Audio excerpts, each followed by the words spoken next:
드론처럼 그런 거 위험한 거 함부로 띄우면 안 됩니다. 사전에 신고 받아야 돼요. 자, 봅시다 여러분들. 개함정가, 그 다음에 그 청청각기. 자, 청청각기라고 하는 건 한문 스필이야. 기라고 되는 거는 한문 스필입니다.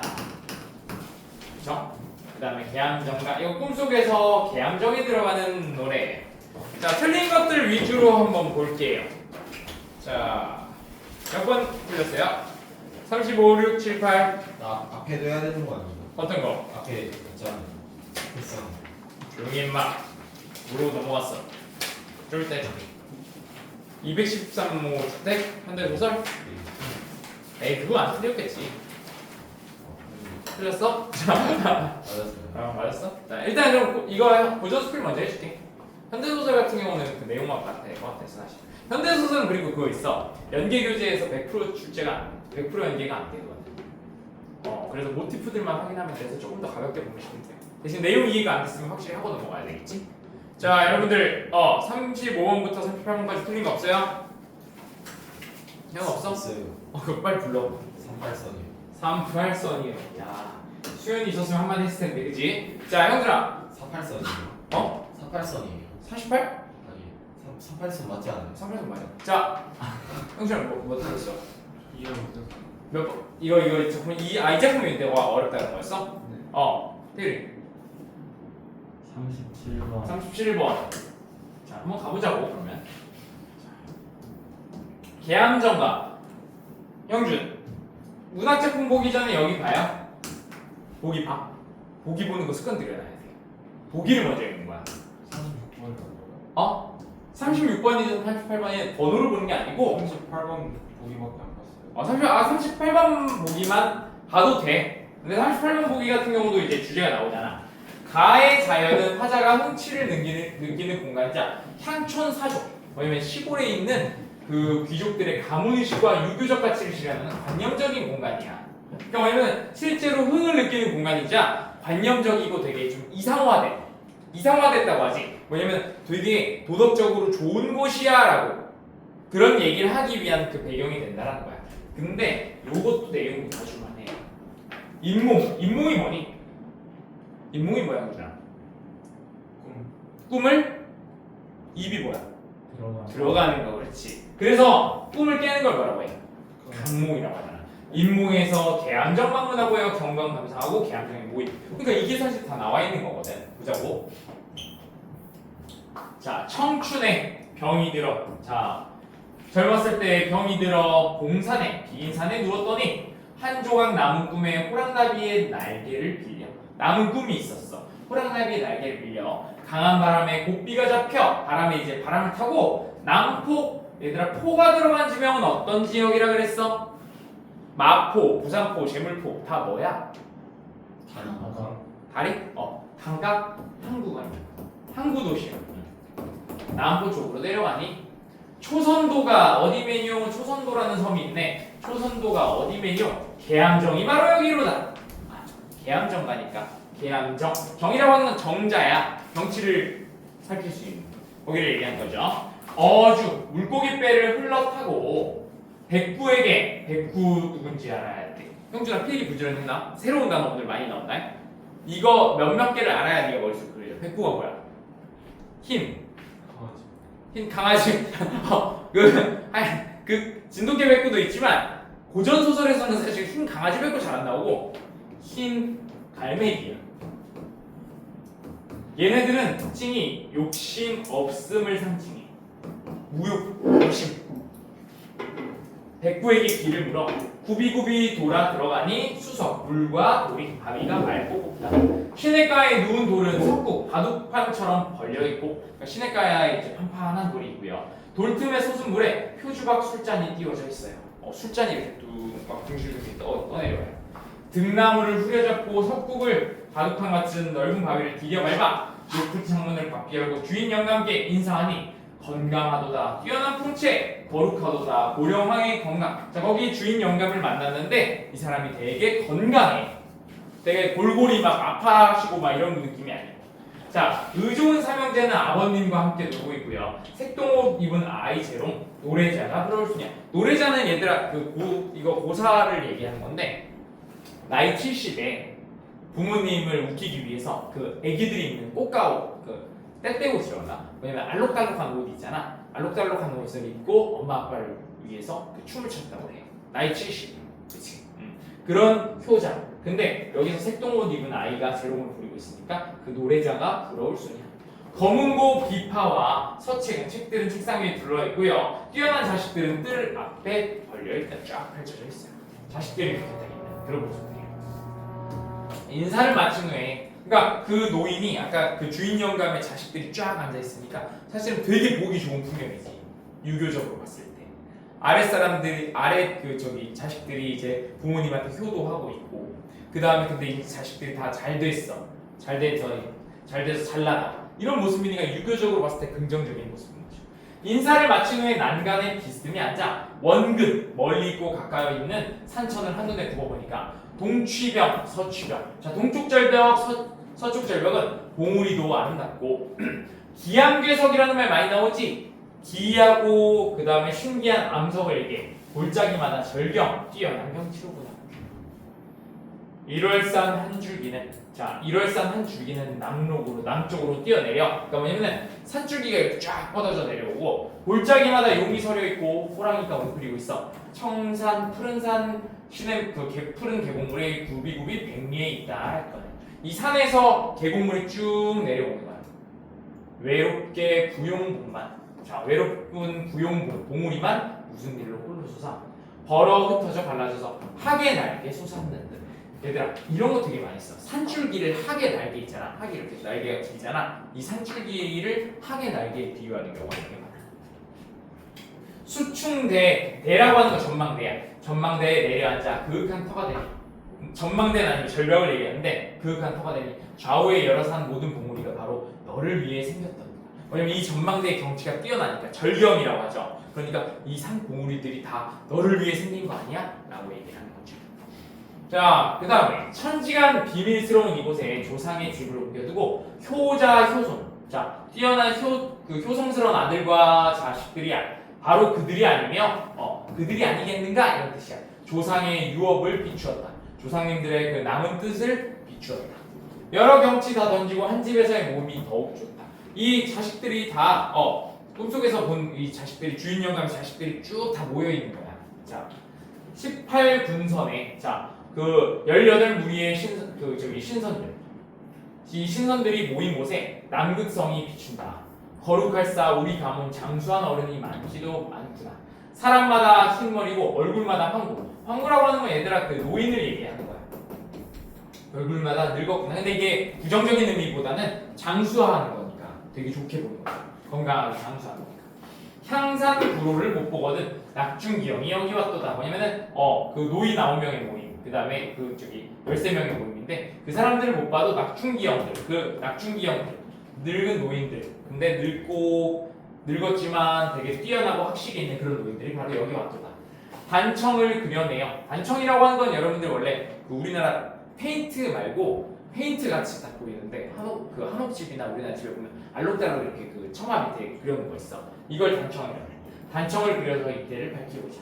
석벽에 돌절벽에 새겨서 옛일을 적자. 임술년 가을이 내년이라 이날에 다시 도세. 내년 가을 때 이날 다시 돌자. 소학사 예풍류를 손에 옮겨 붙여두고 술잔에 가득고 장수를 기원을 다시 하니 남산의 소나무와 잣나무는 푸르구나. 축수를 축수 기원하는 거 축복을 마친 후에 분선 이 한 무리의 신선들의 손을 잡고 초선도로 날아가려고 했는데 하계 소리에 깨달으니 꿈이었구나 라고 얘기를 하는 거죠. 됐습니까? 자 여러분들 틀린 것들 중에서 자 37번은 없고요. 38번이네요. 몇 번 했어? 38번 틀린 친구들? 2번이요. 가의 봉우리들이 수려하고 기암괴석이 절경이구로구나 라고 감탄한 데서 미적인 가치를 인식하는 공간으로서의 자연을 얘기한다고 볼 수 있겠죠? 있겠지. 미적 가치를 인식하는 공간으로서 자연을 엿보는 것 같죠. 그치? 그 다음에 4번 확인해 볼 수 있을까요? 우리 가문에 장수한 어른들이 많다면 거룩하다고 감탄하는 건 가문의식 실현하는 거라고 볼 수 있겠지. 그치? 우리 가문이 짱이야. 우리 가문 사람들 건강해. 라고 얘기하는 겁니다. 됐니? 자, 나 작품 한번 봅시다. 자, 나의 것 이군 개운이라고 하는 친구는요. 어릴 적에 처가를 따라 산 남쪽 영골리에 살았어요.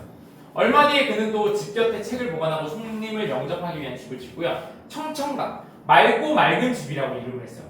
아니 이구의 청청각이 완성된 뒤로 산골 백성과 들녘에 있는 노인들이 모두 와서 보고 경이로워했고요. 지나가는 나그네도 모두 돌아보느라 머뭇거리며 신선의 거처가 아닌가 하고 생각했어요. 엄청 예쁘게 지어놨나 봐.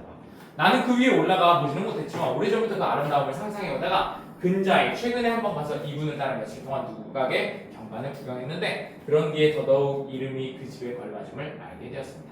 청청각은 모두 9칸으로 마루는 시원하고 방은 따뜻하고 둘레에 난간이 쳐져 있고 창과 출입문은 밝고 깨끗하며 왕골 자리가 왕골은 이제 저기 풀이야 갈대 같은 풀인데 그걸로 만든 대나무 대자리가 시원하게 깔려 있어요.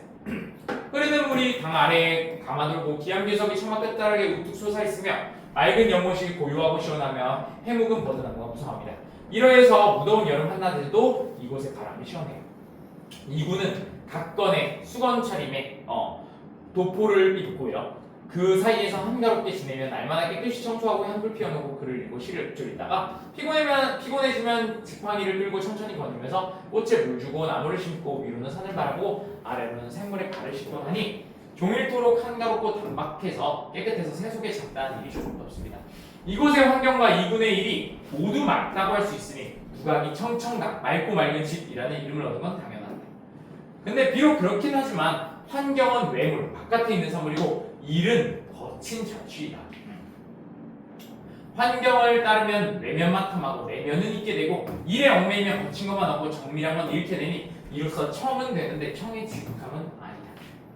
자, 뭐냐면은 청청각이라고 했는데 맑음은 될 수 있어. 왜? 겉에 외면, 이 사람이 살아가는 삶은 맑게 보이는데 내면을 잊게 될 수 있어. 환경만 너무 지나치게 따르면. 내가 보건데 근데 이구는 사람됨이 온화하고 단박해서 깨끗하고 소박해서 세속적인 이익에 무관심해. 비나무를 입고 옥을 찾는 부귀한 집안에서 태어났는데 그의 용모는 들판에 학과 같고 기운은 깊은 숲속 난초 같다 그랬어. 여러분들 사군자 선생님이 얘기했는데 기억하는 친구들은요 이 난초 같다라는 게 무슨 의미인지 알 거야. 난초를 사람들이 좋아하는 이유는 자기를 드러내지 않아. 잘난 척하지 않아. 잘났는데도 불구하고. 그랬는데도 향기가 멀리 퍼지는 그런 존재야. 그는 실로 탁한 세상의 맑은 존재야. 만일 여기 만족하지 않고 도의로 자신을 연마해서 학을 물어 밝고 활달한 근원에 도달하고 음식을 지켜 텅 비고 맑은 본체를 길러 투명한 유리병이나 맑은 가을달과 같았던 연평처럼 연평이라는 사람처럼 외물의 누를 깨끗이 씻어내어 마음속 가슴속을 내면을 해맑게 할 수 있다면 이는 천하에서 가장 완전한 맑음일 거야. 그러면은 청청각이라는 이 집에 사는 것도 부끄럽지 않게 될 것이니 이분이 이 누각의 이름 정한 그 뜻이 분명 여기에 있을 것이다. 그 뜻이 여기에 있다. 그래서 청이라고는 말하지 않고 굳이 청각이 아니고 청청각이라고 한 이유는 스스로 제3하지 않은 깊은 뜻을 나타내는 것이다 라고 했네요. 자 한번 보자. 37번 몇 번 했어? 37번 한 친구들? 틀린 친구들?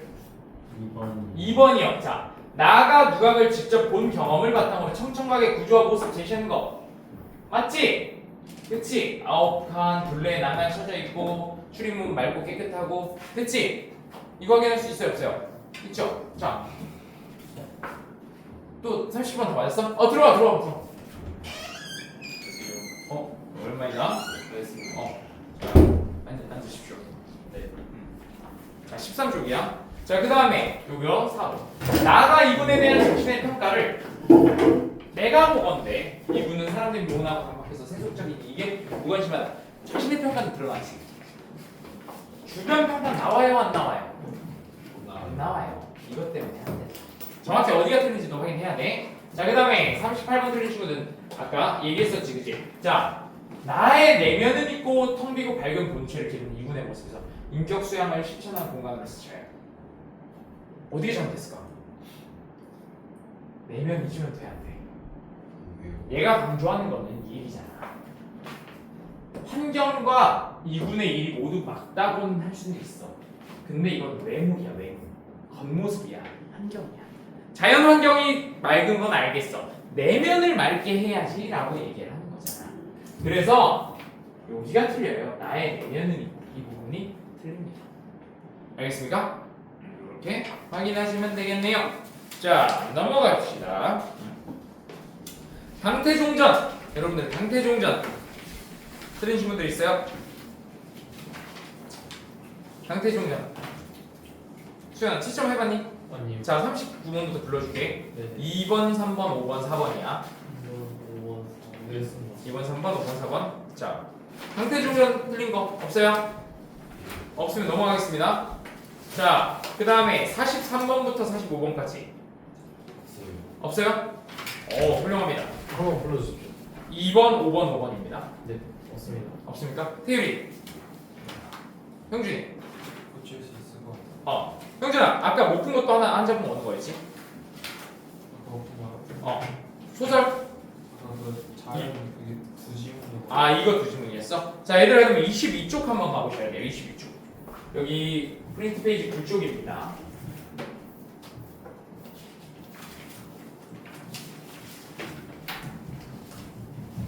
자, 이거. 자, 22번부터 22번에 1번, 23번에 5번, 24번에 5번, 너 20몇 번이요? 22번부터 9쪽이다. 네. 1번, 5번, 5번, 2번. 나왔어? 네. 자, 요거 한번 봅시다. 됐어요. 자, 요거. 우리가 1950년대부터 우리 사회는, 왜냐면 전쟁이 이제 끝났잖아. 그러면서 1960년대 모티프 한번 잡아야 될 것 같아요. 60년대부터 80년대. 산업화가 이루어졌지? 그치? 자, 이 당시의 모티프들이야. 이 당시 소설들이 가지고 있는 주제. 보통 이거야, 얘들아. 이때 대통령 누구였니? 이승만. 이승만? 또 있었지, 잠깐. 박정희. 박정희지. 그치, 보통 박정희야, 그치? 들어오십시오. 자, 박정희야. 박정희인데, 박정희 때 요거 생각해야 돼, 얘들아. 독재 정권이었잖아. 그러니까 자유와 민주화에 대한 열망이 있었겠지. 이거 지금 잘 적어놔. 자유와 민주화.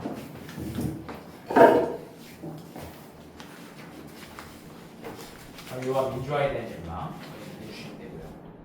또 한 가지, 자, 뭐냐면은 이 당시에 자기가 투표로 당선된 게 아니잖아. 지지율을 올리기 위해서 산업화를 했단 말이야.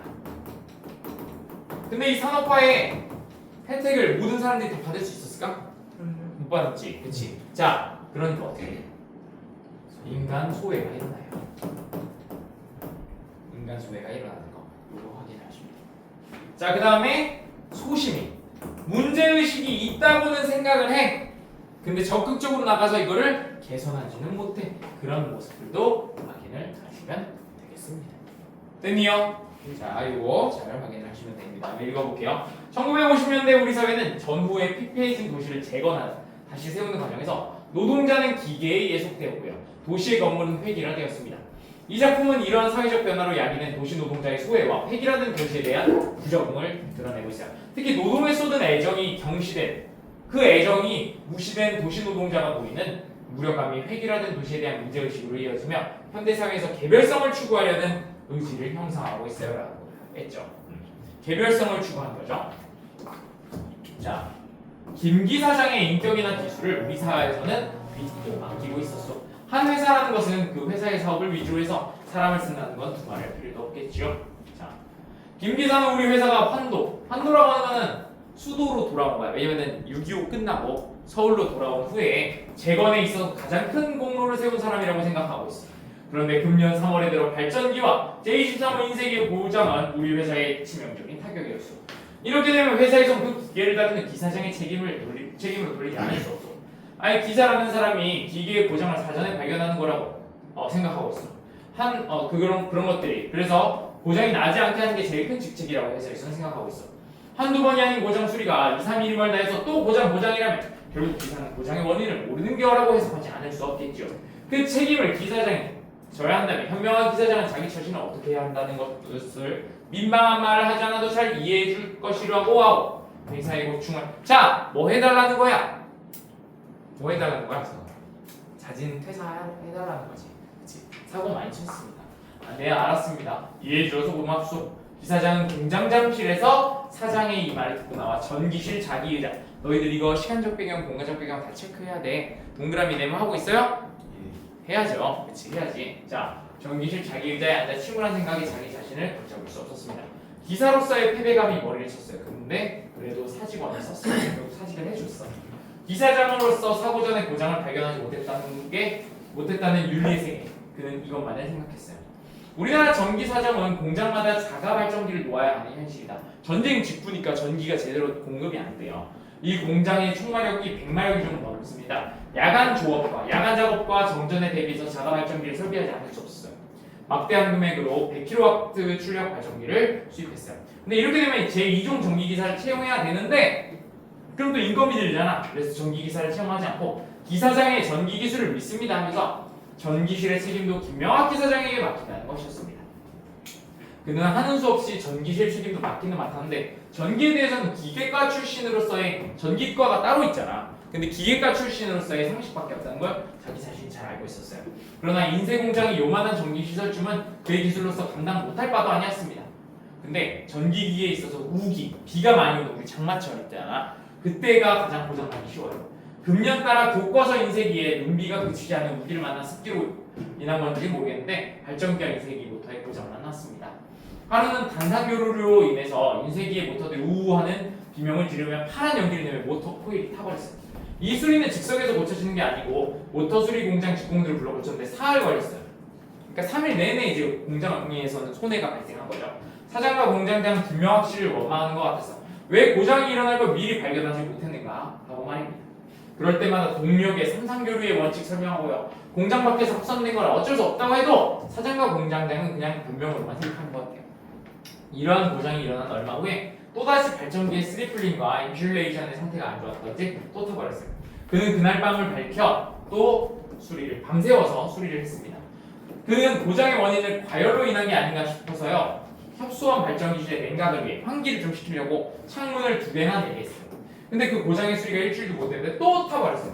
그는 야간 종업을 싫어해서 조수에게 맡기고 퇴근을 했는데 6시 정각에 집에 갔는데 그날 밤에 일어났어요. 갑자기 모진 바람에 눈비가 왔는데 그게 발전기실에 통풍창으로 휘날려 들어간 눈비는 발전기를 녹여버린 겁니다. 조수는 발전기실에 무슨 일이 일어난지도 모르고 자기 의자에 기대서 졸다가 완전히 타버린 후에 당황했습니다. 김명학 씨는요, 성심성의를 다해 기계와 살아났는데 기계는 기계대로 고장만 났습니다.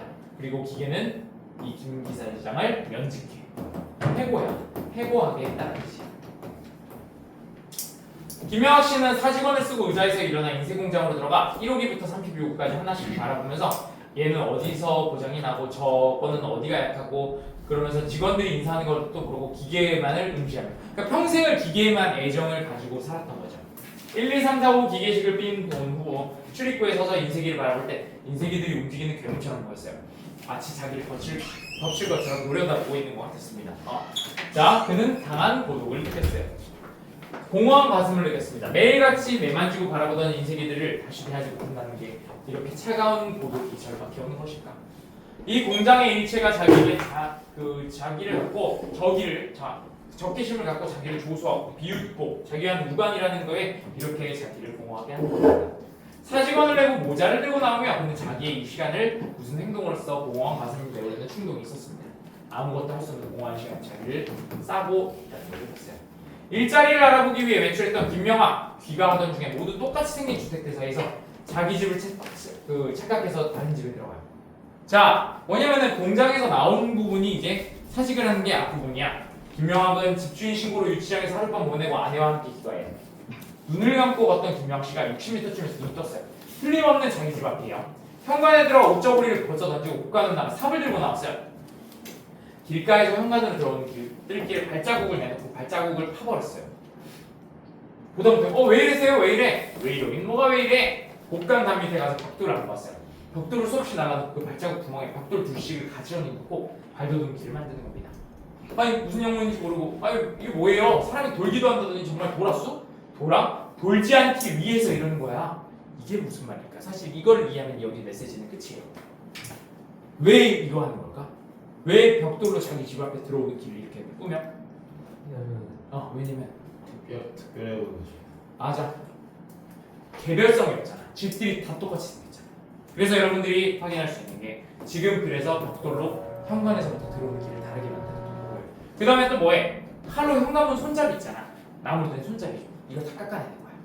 왜? 다르게 만든다. 그렇지. 그래서 마치 일본 빨래판 모양 손잡이 부분을 깎아내고 꺼내는 것입니다. 그리고 눈을 감고 손잡이 부분을 쓸어버렸습니다. 김명학 씨는 길가로 나와 현관판을 돋은 길을 눈을 감고 걸어가 문의 손잡이 부분을 쓸어보고 드르륵 하고 열어보는 것이었습니다. 라고 했어요. 됐어요? 자, 이거 문제 한번 풀어보시면 되겠습니다. 됐나요? 자, 오늘 여기까지 할 거고요. 이거 못 본 친구들은요, 이거 영상 보시면 됩니다. 자,